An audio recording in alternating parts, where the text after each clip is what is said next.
today, okay? So my name is Miss Mary. I'm from the American Red Cross, and I get to do emergency preparedness with students like you all the time. So thank you for having me. I have a lot of friends that are here with me today, so I want to introduce them, and I want you all to say hi to them. So first, way in the back, there's Benjamin. Say hi, Benjamin. Hi, Benjamin. And then we have Mercedes. Say hi, Mercedes. Hi, Mercedes. Benjamin and Mercedes, they're AmeriCorps members, so they work with us throughout the year, and they help us do all sorts of fun stuff, including getting to come do the Pillowcase project. Then we have Alex. Everyone say hi, Alex. Hi, Alex. And we have Amy. Say hi, Amy. Hi, Amy. And there's one more friend, but I think he might have gotten lost. His name's Zach. We'll see him when he gets here. So Alex is a volunteer with the American Red Cross, and she does a lot of different activities for us. She comes to our Pillowcase presentations. She's on our disaster action team, which means she goes out and responds when there's an emergency. She works with service to the armed forces, and she goes out and installs smoke alarms in people's homes that may need them. And then Amy does communications with us, so you're going to see her taking lots of pictures. There's Zach. Everybody say hi, Zach. Hi, Zach. And Zach and Amy work together, and they do a lot of pictures, and they tell people throughout Kentucky what it is that we do. So what do you think? What is it that the American Red Cross does? What do you know that we do? We help people when they're hurt.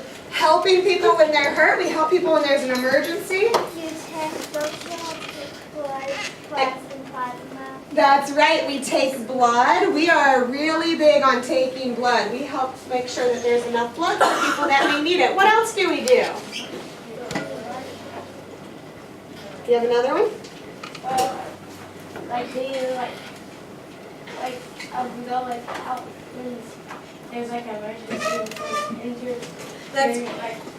That's right, when there's emergencies like tornadoes or hurricanes or floods, the American Red Cross goes and helps for that. So what we're doing today with the Pillowcase project is we're going to teach you how to be prepared for emergencies. So who knows what a hurricane is? Okay, so a long time ago, when you guys were really, really, really little, there was a really big hurricane in Louisiana. And a lot of the students there that were in college, they had to leave. They had to leave the places that they lived. But there were so many people, and everybody had to evacuate, that they weren't allowed to take suitcases. They weren't allowed to take big backpacks, but they needed to take some of their things with them. So they put them in their pillowcases. And they went to places called shelters where they could stay until the big storm was past. And they had their things in their pillowcases. And the Red Cross saw that and thought, what a great way to be prepared for an emergency. How many of you have a pillowcase at home? I hope so. I think most people do. So a pillowcase is something that everybody has, and you can put a lot of stuff in there. It's almost like a bag, right? If there's not a pillow, it's like a bag. So then our friends at Disney, who do you see down here? Mickey and Minnie and all their friends, right? So our friends at Disney, they said that's a really great idea to use pillowcases as emergency preparedness kits. So today, if you guys are super good, if you guys can be really great learners, and if you guys can help share this information with your grown-ups at home, you're going to get your own pillowcase kit that you get to decorate. We have markers and stuff to decorate it with, and that you get to take home so that you can be prepared. Do you think you guys can do that? Yes. Okay, awesome. Do you have a question? Yes, 2005 or 2007. So it was a long time ago. How old were you? Were you born? It was a long time ago for me. 2007. Yeah, it was a long time ago for me. Yeah.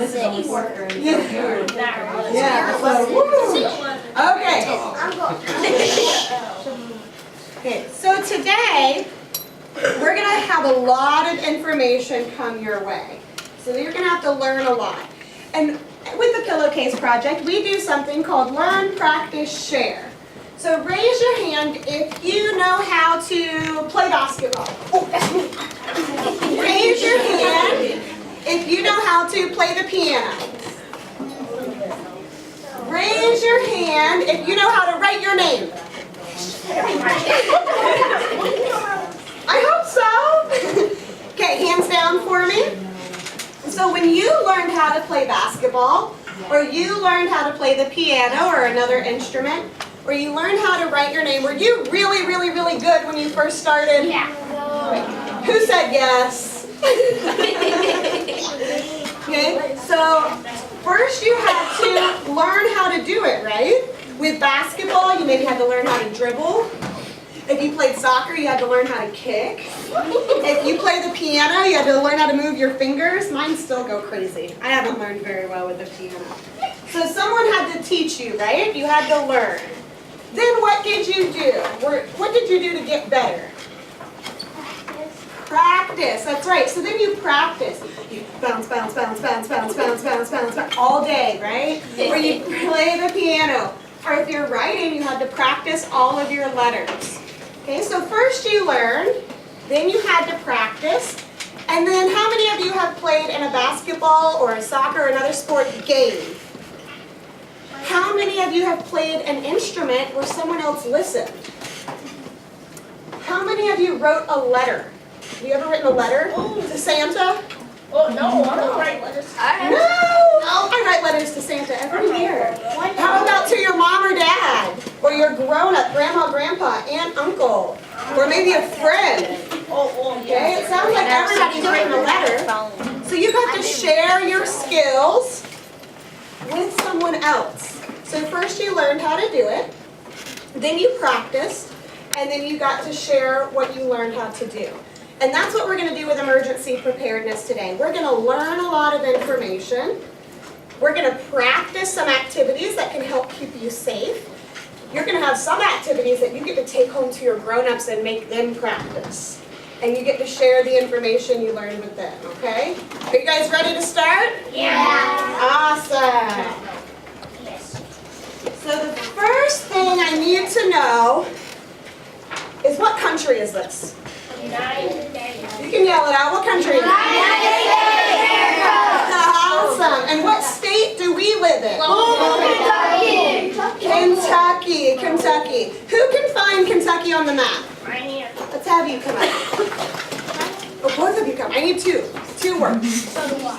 Okay? Where's Kentucky? Can you point it to me? Can you tell me what color it is? It's green. And can you tell me what green means over here? That's right. Tornadoes and earthquakes. I'm going to hold this up really high. Thank you, girls. So we have Kentucky right here.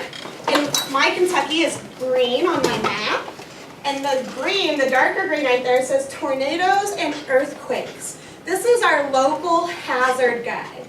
So in Kentucky, the two most common local hazards are tornadoes and earthquakes. We're going to talk about tornadoes today because we've had some crazy weather recently, haven't we? Yeah. We've had some big storms and some crazy weather, so we want you to know how to be prepared for the tornadoes. How many of you have seen a tornado? Have you seen one on a movie or on TV? Oh, I've seen it. Have you seen one in real life? Oh my goodness. So you guys have a lot of experience with tornadoes. Tell me something you know about tornadoes. How fast do they go? Who can tell me how fast they go? I'm up to 85 or 85 or 90? That's almost more than double that. 250 miles an hour a tornado can move. Okay? How does a tornado move? Does it go in a straight line? What does it do? How does it move? It moves like spirals. That's right, spirals. It spins around. Everybody show me how a tornado moves. Spin your arms around. Excellent. Does it stay still? No. Does it walk like this? No. No, it bounces, right? Yeah. It can bounce. It can hit down here and go up in the air again and come back down and up and down, all while it's spinning. And what does it do with the stuff on the ground? What does it do with the stuff on the ground? It sucks it up and throws it into the air and it makes it work. like gasoline trucks and makes fires. It can be really wild. It sucks things up. It's kind of like a vacuum cleaner, right? Sucking everything up off the floor. So it's spinning, it's bouncing, and it's sucking things up off the ground. So they can be kind of scary. Now, when do we see a tornado? Do we see tornadoes on sunny days? No. Do we see tornadoes when it's snowing? No. What kind of weather do you usually see? It's when it's like there's a really big thunderstorm. Good. Thunderstorms when it's rainy, when it's windy, because it's those air circles going around, right? We have hot air and cold air that hit, and they start spinning. So we see it when there's thunderstorms. So if there's a thunderstorm, and you see things start to blow around in the wind, what do you think we should do? Should we go outside and watch it? No! He's saying yes back there. He's like, yes. Yes. That sounds exciting. Who thinks yes? Of course, it's always the boys. The boys think that that's really exciting. I'm not the one who wants to die. Yeah. You be a daredevil. Be daredevils. Well, I want you not to be a daredevil. I want you to be a preparedy cat. Okay? So we're going to be a preparedy cat. So if there's a tornado, if there's thunderstorms, how many of you listen to the news? Or your grown-ups listen to the news? Maybe on TV or on the radio. Okay? And you might hear some words that they say. They'll say there's a tornado watch. Have you guys heard that? Yeah. What does that mean though? What does that mean?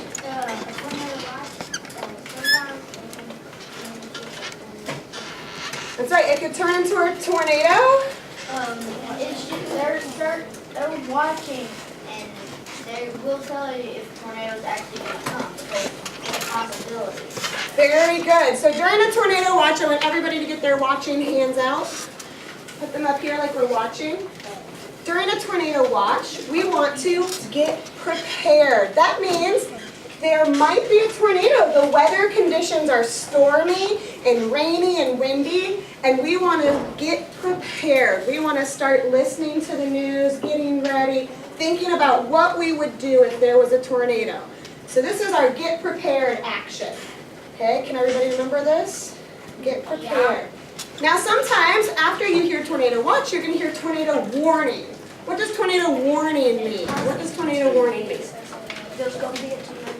There's gonna be a tornado. A tornado warning is when they've already seen one. Maybe it's not right here, but there has been one. And they're saying, hey, it could be coming. It's warning. It's warning us, saying you need to take action. Take action. So what is that action? Where do you go if there's a tornado here at school? Show me. Can you point or yell? Where do you go if there's a tornado here at school? You go into the hallway, like, you go immediately where can be burned. That's right. Why do you think the hallway? Why not go sit by the window? Why wouldn't you want to sit by the window? Because the tornadoes can come in this way, they can go this way, and Okay. the glass. And the glass, that's right. It's going to probably come through from the outside. We want to stay away from the glass.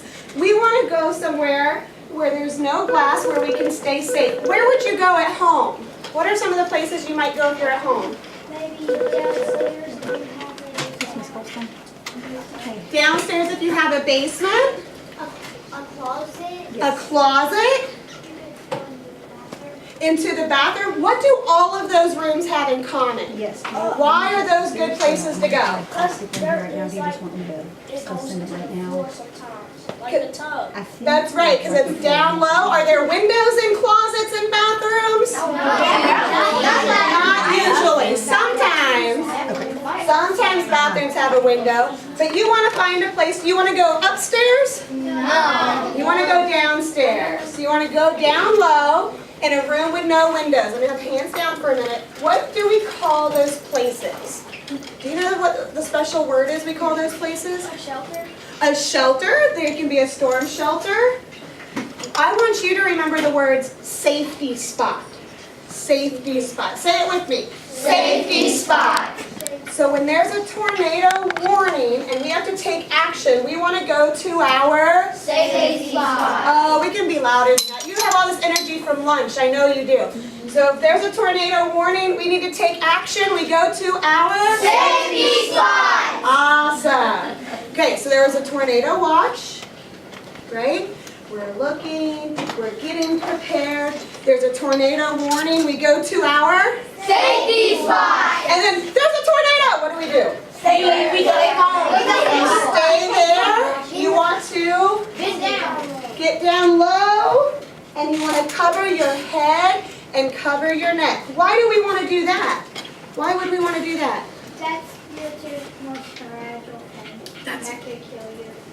That's right. Your head and your neck are really fragile. They're pretty important parts of your body, aren't they? We want to try to protect them the best we can. Okay, so we learned a couple things about tornadoes. Do they move fast or slow? Fast. How do they move? Do they go in a straight line? No. What do they do? Good job. They spin. They spin and they bounce and they suck things up off the ground. Where do we go if we need to take action? What's those two words? Safety spot. Okay, do you think we can practice some of those actions in a game? Yes. How many of you know how to play Simon Says? Okay, I think everybody knows. So we're going to play Tornado Simon Says. It's going to be like regular Simon Says. Simon has to tell you what to do. But if you hear Simon says, get prepared, I want you to do your watch. Okay, everybody practice with me. We want to do our watch. If Simon says take action, I want you to sit down in your chair. That's going to be your safety spot. And if Simon says tornado, what do we do? Cover your head and your neck. And if Simon says all clear, that means the tornado's passed and we're safe. Okay? So everybody stand up. Oh, Simon says stand up. Good job. Okay, let's do a little bit of practice. Simon says touch your nose. We're going to go slow first. Simon says touch your head. Simon says get prepared. That's our watch. Simon says take action. Your safety spot. Simon says tornado. Simon says all clear.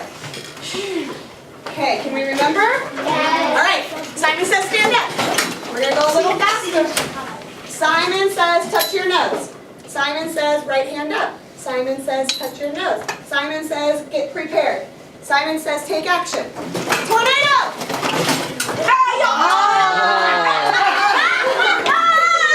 Simon says stand up.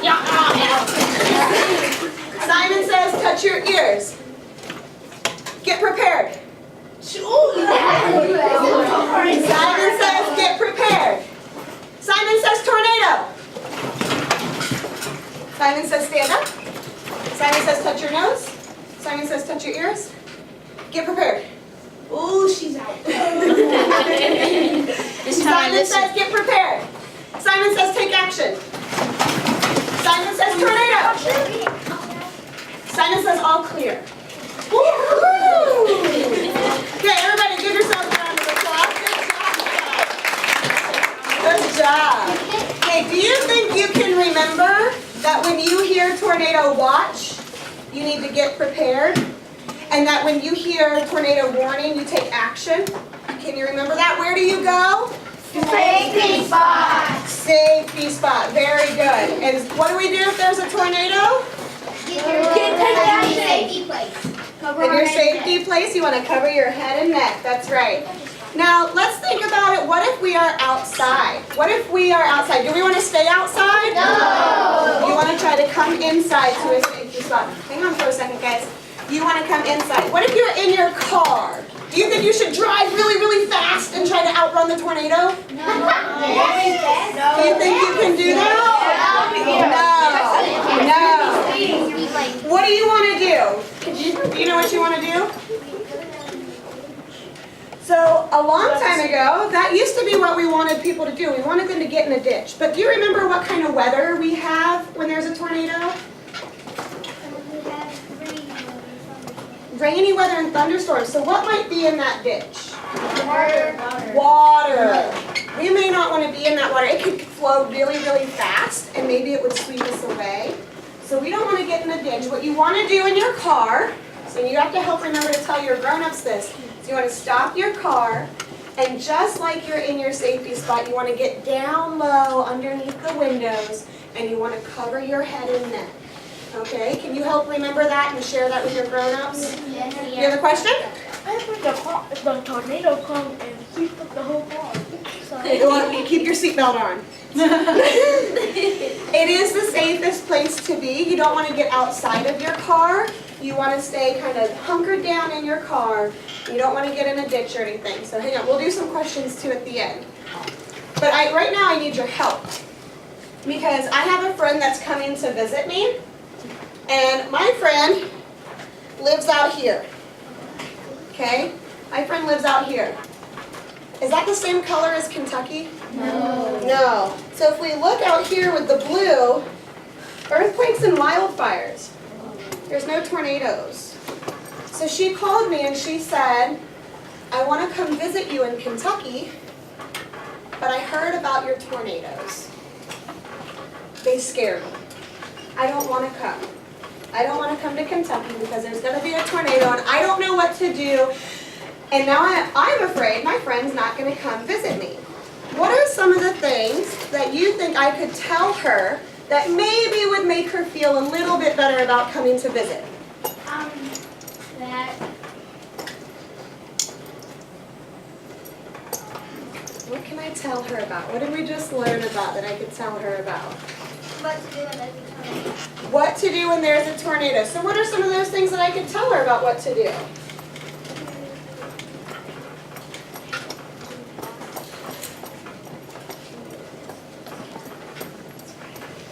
One more time, really loud, because you're exactly right. Take watch.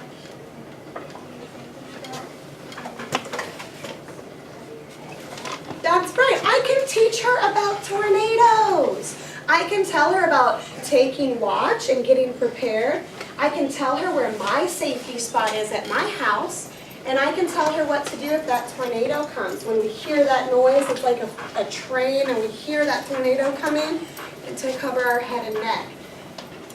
But what if she comes to visit and we do have a tornado?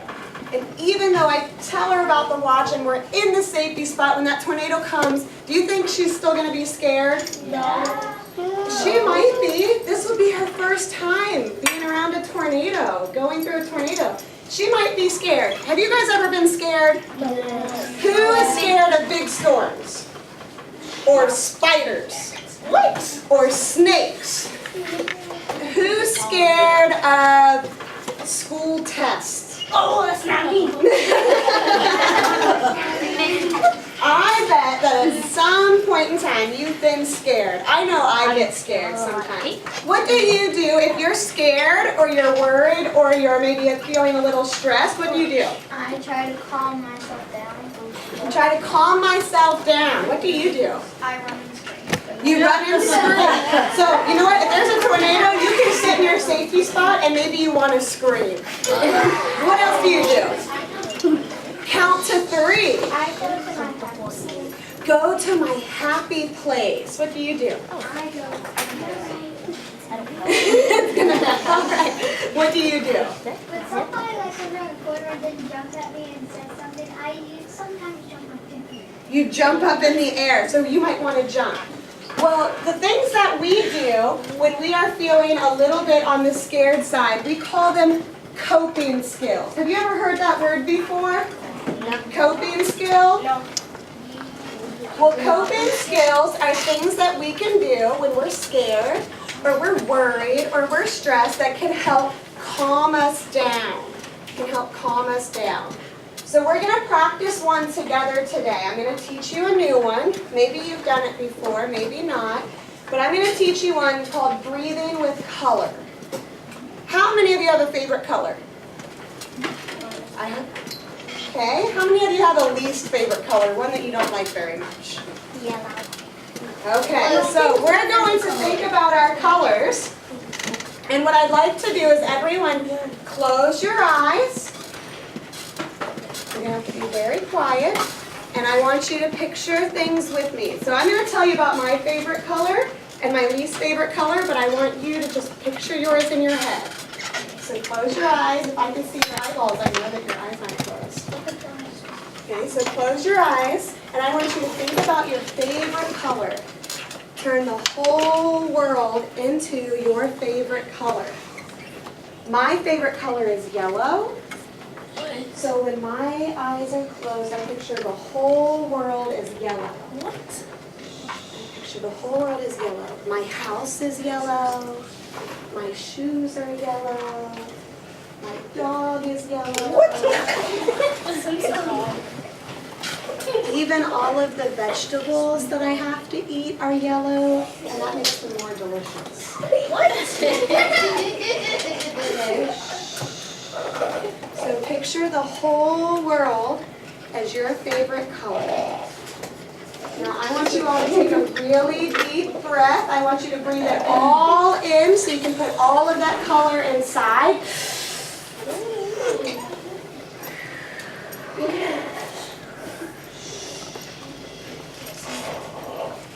Quietly. Think of your favorite color. Think of your favorite color. Breathe it all in. And while you're thinking of your world and your favorite color, your least favorite color comes in as a big cloud. So my least favorite color is gray because it makes me think of rain and tornadoes and storms. So there's this big gray cloud coming into my yellow world, and I don't like it. So I'm going to blow it away. Help me blow it away. Okay, so let's do it very quietly. Think of that favorite color again. I want you to put all of it inside you. So breathe in your favorite color. Blow away that cloud of your least favorite color. We're going to do that 5 times. Keep your eyes closed. Do it quietly. Let's breathe in our favorite color. Let's breathe out our least favorite color. Breathe in your favorite. Blow away your least favorite. Breathe in your favorite. Breathe out your least favorite. Breathe in your favorite. Breathe out your least favorite. One more time. Breathe in your favorite. Breathe out your least favorite. And just to be safe, to make sure that we're all filled of our favorite color, make sure you take one more breath of your favorite color. Okay, open your eyes. Do you feel sleepy now? After lunch and after doing that, you want to take a nap now, don't you? So if you do that, or if you have another coping skill or something you do when you are stressed or when you're worried, that can help you calm down. Maybe instead of your heart beating really fast, it can calm our hearts down and they won't beat so fast, and it'll make us feel better. So that's what I'm going to teach my friend when she comes to visit. I'm going to tell her all about my safety spot. I'm going to tell her that I'm prepared for tornadoes. And when she comes to visit, if we have to, I'm going to teach her how to breathe with color. So that way she doesn't have to be scared and she won't jump 10 feet in the air and she won't run and scream, I hope. Okay? So that's something that I want you to remember, and you can use that anytime. You can use it when you're stressed out, maybe if you have a test, or if you're angry. Does anybody have a little brother? Yeah, it is. No, I got Annoying? Are they crazy sometimes? That's right. So maybe instead of getting mad at our little brother or our little sister, quiet for me. Instead of getting mad at our little brother or little sister, we can think about our happy color. maybe picture your little brother or your little sister as that happy color. When I picture my brother as all yellow, he looks like a minion, and it makes me happy, so then I don't get angry at it. Okay, everybody shake out your arms. Shake them out, shake them out. We got to wake back up, because we have to learn some more. Are you ready to learn some more? Yeah. So the other thing that we're going to learn about today, we call it general preparedness. So even though we know what to do in a tornado, now that we know what to do in a tornado, we want to know what to do just to be prepared every day. So can somebody tell me, what do you think is the most common emergency in all of the United States, in all of America? What do you think is the most common? A house burning down. What? Say it again. House burning down. A house burning down. House fires are the most common emergency that we face in our nation and in our state. So as at the Red Cross, that's the most common emergency that we go to help people. How many of you have something that looks like this in your house? How many of you have this? What is this? A smoke alarm, that's right. So one more time, raise your hand. How many of you have this? Do you know what it sounds like? That's right. You want to hear it? This one's really loud. This one's really loud. So when you hear this smoke alarm, what do you do? Run.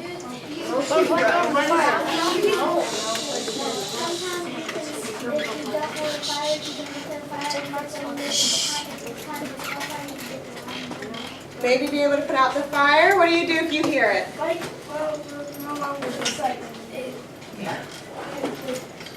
just burns, and I put it out, so like, I'll wave at it. So sometimes if it goes off because of cooking, you try to put it out. What do you think we should do when we hear this? What should we do? If there's a fire somewhere, you try to put a blanket over it. Do you guys know how to fight fires? Are you firefighters? Yes. Who's a firefighter? I want to. My cousin is. You want to? I'm not a firefighter, and I don't think any of you are old enough to be firefighters yet. So hands down for me for a second. When you hear this, what you should do, anytime you hear this, is get out of your house, right? There might be a fire, even if you don't see it, even if you don't smell it, there could be a fire. So if you hear this going off, you want to get out as quickly as possible. How fast do you think you need to get out? How many minutes do you think you have to get out? How many minutes? Probably about 3 or 2. 2 or 3? Anybody else have a guess? Do you think it's higher or lower? Lower. 1 second. 1 second? 30 seconds? So in order to be safe, we want you to get out in 2 minutes or less. So the faster you can get out, you will be safer. How fast is 2 minutes? Is that pretty fast? Yeah. That's a long time. Yeah. You know, If it doesn't work, I've been talking about smoke alarms for more than 2 minutes. That's how fast it is. You don't even know how fast it is until you're in that emergency. So if there's a fire in your home and your smoke alarm goes off and you want to get out in 2 minutes or less, how would you get out? How many ways out of the house can you get out? your window. You can get out your window. If the fire's like backed by no doors, then you can get out by your door. If it's not by a door, you can get out of your door. How many ways out of your house or out of your room do you want to have? Just one way? No, but like Many. 4. Many. We want you to have at least 2. So if we're in this room and there's a fire over by Mercedes, where would we go? Good job. What if there's one over there by Amy and by Zach? Where would we go? Go through the window. If the fire's over here? Where would we go? Out the door. So we want to make sure we have at least 2 ways. Hang on for me. We want to have at least 2 ways out of our house and out of our rooms. You want to make that plan with your grown-ups at home. So you hear a smoke alarm. You have 2 minutes or less to get out of one of the 2 ways out of your house. Do you want to walk with your head up high? No. How do you get out? That's if you're on fire. Hopefully you're not on fire. We don't want you to be on fire. So how would you get out? Crawl. So I want you to repeat after me. Get low and go. Get low and go. Get low and go. Get low and go. Why do we want to get low? Is it more fun to crawl? Is that why? Why do we want to get low and go? Smoke fills up the top part of the house. That's right. The smoke fills up the top part of the house. The smoke rises. So we want to get on our hands and knees, and we want to crawl. We want to get low and go. Okay, so get low and go. So you hear a smoke alarm. You have how many minutes to get out? 2. How many ways do you need to be out? 2. Do you want to go up high? No. You want to Get low and low. Excellent. Now, you had 2 minutes. You got out of one of your 2 ways. You got low and you got out of the house. Where do you go? Where would you go? You would call 911. Where would you go, though? Where would you go? To your neighbor's house. Neighbor's house? I would just get off the street. Get off that road. Get off of the road? Where would you? If I did the fire, you can go to somewhere that has water. Maybe somewhere that has water. We want you, with your grown-ups at home, to have a meeting place. Why do you need a meeting place where your whole family, everybody in your household knows? Why do you need a meeting place? So everybody, like, the meeting places, you're just gathered around the neighborhood and how you're to find each other. So that they need to stay together in that one place. Excellent, because if you have 2 ways out of your house, and I go out the door, and you guys are all my kids. Let's pretend you're all my kids. We all live in one house together. What do you think of that? That would be a wild house, huh? But if I go out the door and someone else goes out the window and someone else goes out another window and out this door and we're all around outside, where am I going to think that you are? If I can't find you, I might think that you're in the house. So you want to have a meeting place. Do you think you want 1 meeting place? 3 if one fails. 2. At least 2. Good job. And exactly right. If one fails, what if maybe your meeting place is your mailbox and your mailbox for some reason is not safe? You want to have a backup. So we hear our smoke alarm. We have how many minutes to get out? 2. How many ways do we need out? 2. How do we get out? We Crawl. get low and go. Crawl. We get low and go. And we want to go to a meeting place. How many do we need to have? 2. Very good. Now, I'm at my meeting place, but I think, oh, I forgot my favorite toy. Should I go back in? No. No. What do we want to do? What should we do when we're outside of that house?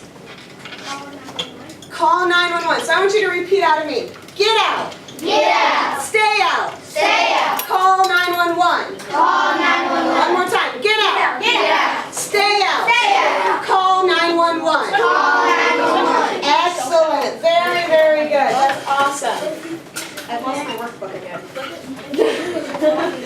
Okay, so you all are going to get some homework today.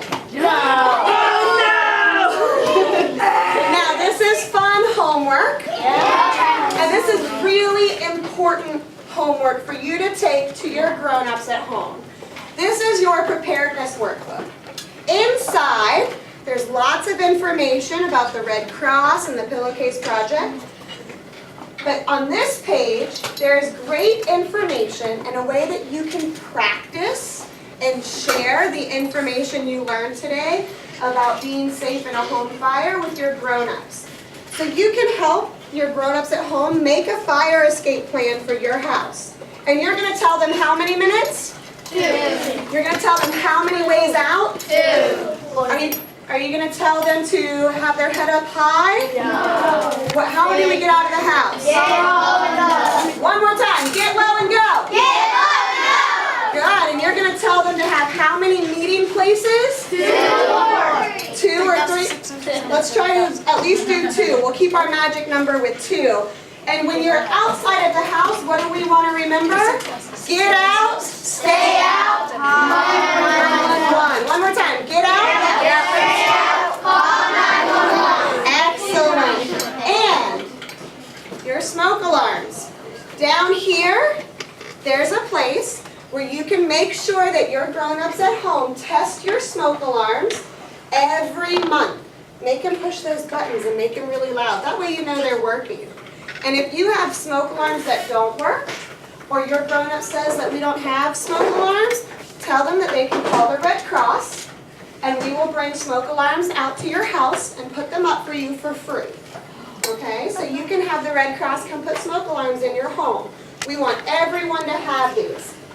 Now, you also have a place right here where you're going to have to practice. It's good if you know where your doors and your windows and your ways out are, but we want you to practice. How many times do you think you need to practice? 2 times a week. 2 times. We want you to practice at least twice a year, 2 times a year. And so that way you know that you can get out in 2 minutes or less. Okay, can you do that for me? Can you tell your grown-ups this information? Excellent. Now the next thing we have, get your hands down for me. The next thing we have that you're going to make as part of your plan with your grown-ups is people you might need to call for different types of emergency.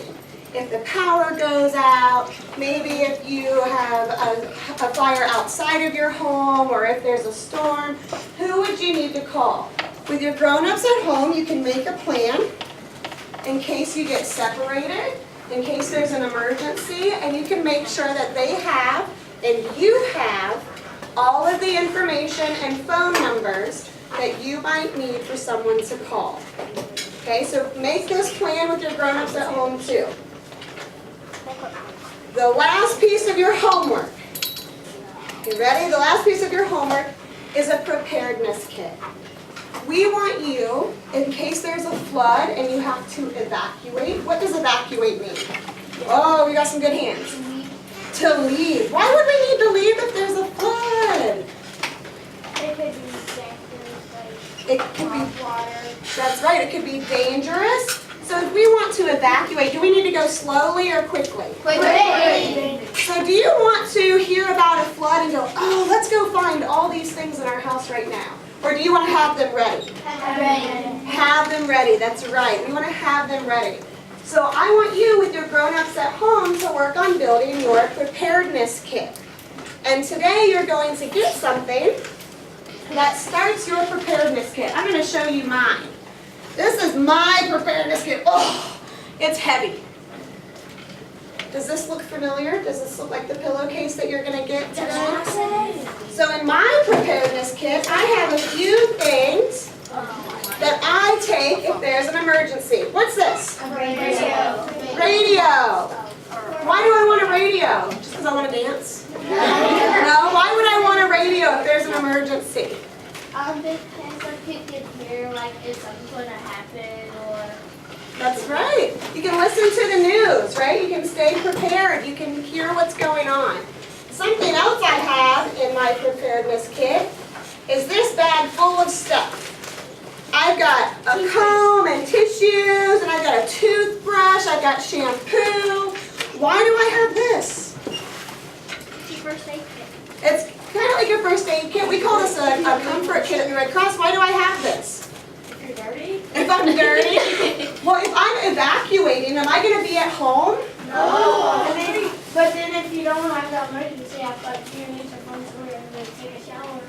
I might have to find somewhere to take a shower. If there's a big flood, the Red Cross opens shelters where people come and spend the night. And maybe I really like my shampoo and I want to have my own shampoo with me. So I keep some of mine with me in my bag. There's a toothbrush in there. Oh, dental hygiene is very important. Toothpaste. There's some of that in there too. Fresh mint. The other thing I have in here, Flashlight. it's my flashlight. I have a little flashlight. It also flashes red. And mine has an emergency whistle. So in case I get separated from my grown-ups, I can blow on my whistle and they can help find me if I need help. Now my favorite thing in my preparedness kit, this is my Mickey. Why do I have Mickey in my preparedness kit? Why would I have Mickey in there? To calm yourself down. To calm myself down. Mickey is my special item. So remember breathing with color? I breathe in that happy color and out that bad color. When I do breathing with color, if I'm scared, I take Mickey and I put him in a big bear hug and I sit like this. And he makes me feel better. How many of you have a favorite stuffed animal? How many of you have a favorite toy? How many of you have a cat or a dog or a bunny rabbit? Do you think you should put your cat or dog or bunny rabbit in there? I put them on her Or bed. a turtle? Now, you don't want to put a live animal in there because remember, this is to get ready. This should be ready all the time. So unless you think your dog would like to be in a pillowcase all the time, maybe you should put in a picture of your dog or draw your dog on the pillowcase. But for me, I pick my favorite stuffed animal. I pick my Mickey because he makes me feel better. This is my special item. So those are some of the things in my pillowcase kit. And you're going to get to make your own. And when you go home with your grown-ups, with your pillowcase, and with your workbook, you're going to be able to go around your house and talk to your grown-up about what you have and what you can put in there and how to be prepared. And then you can put your preparedness kit somewhere where everyone in your household knows. Now I do have an important question for you. If there's a house fire at your home and you hear your smoke alarms go off, should you get your preparedness kit? Yes. No. How many minutes do you have to get out of your house? 2 minutes. If you spend your 2 minutes looking for your pillowcase kit, is that safe? No. No. There are emergencies that we call act fast emergencies. Act fast emergencies are house fires. They can be sudden tornadoes where maybe you didn't get to have a watch or a warning to get to your safe spot and you just have to run. In act fast emergencies, do not take your pillowcase. If something happens and you're in one of those act fast emergencies and you lose your pillowcase, I want you to tell Miss Hooper and she'll call me and I'll bring you another one. Okay? But do not grab your pillowcase if there is a house fire because you want to get low and go, get out as quickly as possible, and get out and stay out. Okay? That's your job. Okay? Whew! Yes? If you had it in your hand. If you had it in your hand, well, even in a house fire, remember, how do we get out of a house fire? Do we walk? Crawl. We crawl. My preparedness kit's pretty heavy, especially when I put some water in there to make sure I have water. And I have this. I bring a lot of shampoo. I have a lot of hair. So it's pretty heavy. And if I'm crawling, trying to pull this behind me, it might make me slower. I don't want to take this with me. I want to get out as quickly as possible. Okay, so if something happens and you lose your pillowcase because of an emergency, you can call the Red Cross and we will get you a new one. Sound good? Yes. But talking about like house fires and stuff, but like on Grey's Anatomy, Stephanie and the child, they were stuck in the middle like a fire, but they just got a blanket and put water on it and covered them and then ran through it. That's right. So sometimes you may not be able to get out without going through a fire, or you may not be able to get out at all. Sometimes TV and movies, they might show us some different situations that may or may not be real. The most important thing for you to do is go home with your grown-ups and make the plans. Talk to them about that. What if I have to do this? You know, talk to them about your situation, where your bedroom is, what your house is like. Make sure you have a plan specific for you and your grown-ups at home. Sound good? Okay, it's test time! No.